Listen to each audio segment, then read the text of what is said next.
जाजपुर जिला धर्मशाला निर्वाचन मंडली अंतर्गत ओडगांव सरकारी उच्च विद्यालय परिसर में ओडिशार चारि बरपुत्रों प्रतिमूर्ति उन्मोचन उत्सव अनुष्ठित हो जाइछि। मुख्य अतिथि तथा उद्घाटक भाव लोकसेवक मंडलर राष्ट्रीय संपादक समाज रिलीफ कमिटी संपादक डॉक्टर प्रभाष चंद्र आचार्य जोगदे नेताजी सुभाष चंद्र बोस, उत्कलमणि पंडित गोपबंधु दास, व्यासकवि फकीरमोहन सेनापति, उत्कल गौरव मधुसूदन दास प्रतिमूर्ति को उन्मोचित करथिले।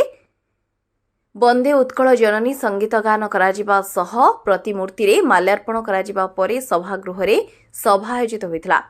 पुरातन छात्र तथा समाजसेवी निरंजन सतपथी अतिथि परिचय प्रदान करथिबा बेले विद्यालयर प्रधान शिक्षक निरंजन सामल सभापतित्व करबा सह सभा परिचालना करथिले।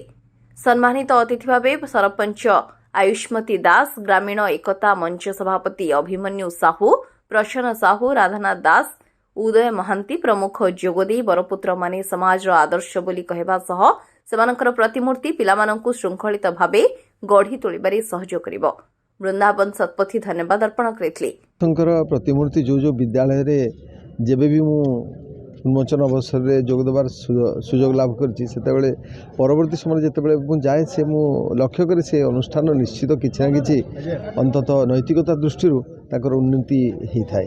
कारण गोटे अनुष्ठान रे जेतेबेले शिक्षक शिक्षयित्री माने थांती सेमान तो केबे ना केबे गोटे जगह आ गोटे जगह को जाई थांती, किंतु प्रतिमूर्ति गोटे जगह रे बसी गले तांकर दर्शन, तांकर आदर्श, तांकर विचार एवं तांकर जीवन धारा निश्चित भाव में पिलामान ऊपर प्रभाव पकई थाए। एवं विशेषकर जेतेबेले प्रतिमूर्ति पाखरे तांकर जन्मतिथि बा श्राद्ध दिवस रे श्रद्धांजलि अर्पण करा जाए से लोक मानक भितरे किछि ना किछि चर्चा हुए। आज एक विशेष नियारा कार्यक्रम ओडंग सरकारी उच्च विद्यालय रे होउची, जहाँकि ओडिशार बरपुत्र मानकर प्रतिमूर्ति उन्मोचन मते बड़ा खुशी लगिला। मु स्कूल को आसिला परे ए स्कूल जो पुरातन छात्र ए ग्रामवासी हाट कमिटी समस्त एते पूर्ण सहयोग खूब अल्प दिन भितर से प्रचेष्टारू आमर स्थानीय समाजसेवी अभिमन्यु साहू आम ग्रामीण एकता मंचर सभापति अच्छी धरी तांकर सहयोग रे आमर ये जो ओडंग सरकारी उच्च विद्यालय चारिटी ओडिशार बरपुत्र मानकर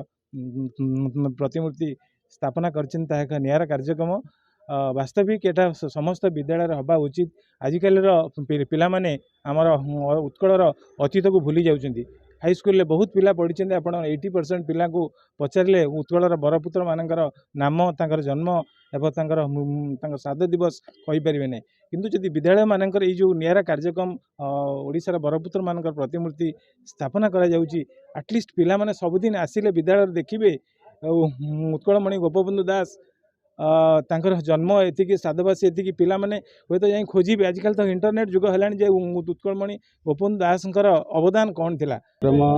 स्थानीय जाजपुर जिलार ओडंग सरकारी उच्च विद्यालय रे आम अनुष्ठान तरफ ओडिशार 4 जण बरपुत्रंकर प्रतिमूर्ति आमे आम अनुष्ठान तरफ एठी इंस्टॉलेशन करैलु एवं ये अनुष्ठान पुरातन छात्र माने, शिक्षक शिक्षयित्री माने ये अनुष्ठान को गढ़ी ये अंचल समस्त जनसाधारण छात्र छात्री समस्तंकर मिलित सहयोग रही एवं ये प्रकार नियारा कार्यक्रम जहाँ हेड सार कहले आमे आम राज्यर विभिन्न विद्यालय मानकर एवं गाँ मानकर मध्य बरपुत्र मानकर प्रतिमूर्ति उन्मोचित कराइबु एवं ओडिशार जो हृत गौरव कलिंग प्रदेशर जो इतिहास ए विषय नुआ पीढ़ी।